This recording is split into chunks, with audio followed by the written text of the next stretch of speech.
Ito, Nissan Sipero. Umaandar pero namamatay. So, chinik natin yung spark plug, ignition coil, basa ng oil. Tapos chinik natin yung throttle, nilinis, okay na. So, okay na yung throttle, okay na yung spark plug, okay na yung ignition coil. Tapos, yung kuryente, okay na rin, lumabas na. Yung charging nito na issue dati, okay na. Tapos yung aircon din na issue nito dati ay okay na. So ngayon ang panibagong issue ay yung fuel system nya. So dito guys, ito silipin natin. Nabuksan na natin yung tangke at silipin natin kung gaano to karumi. So may laman pang gasolina to guys. Paalala pala sa mga gumagawa ng ganito, kailangan nakabukas yung pintuan or yung bintana, window, dahil may experience na ako dito na parang hindi ko makalimutan, parang sasabog. So yan, konting ingat lang. So dito tayo guys, papakita natin sa inyo kung gaano karumi. Ayan, silipin at panoorin nyo na lang. Yan yung mga madumi na nahigop niya, kaya humina yung pressure at malamang baka umabot na dun sa injector. So sobrang dumi. So panoorin nyo guys hanggang sa dulo.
So hello guys, good afternoon. So ito guys, mayroon tayong kinumbert So electronic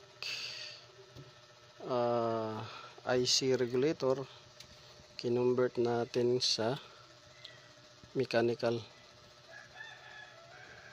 regulator. So mahal tong alternator ng Nissan Sefero, maabot to ng 14,000, ito to 16,000. So pag replacement, makabili ka nito 9,000, replacement lang 9,000. Tapos yung IC regulator wala tayong mahanap. So ang ginawa na lang natin, dahil mahal kahit replacement to 9,000, tapos kung i-repair naman regulator IC, walang mahanap na IC. So ang ginawa natin ay kinonvert na lang sa mechanical regulator, voltage regulator. So itong black, ito yung neutral, itong yellow, ito yung filled, ito. Tapos itong brown na may tracer na white, ito yung ground.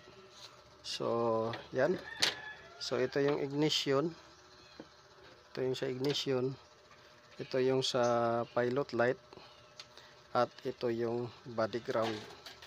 So dito naman sa connection, ito siya, ito filled, ito yung yellow, ito yung neutral sa gitna, yan naman yung black na may lining na yellow, ito naman yung ignition battery, ito naman yung ground, ito yung pilot light, ito yung battery supply.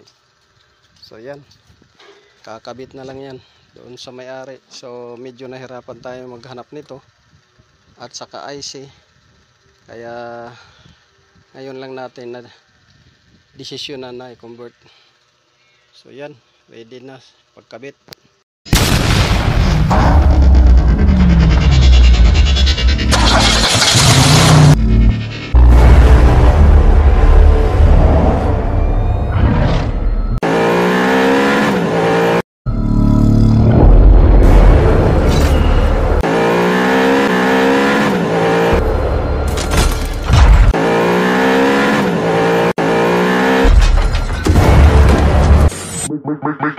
Make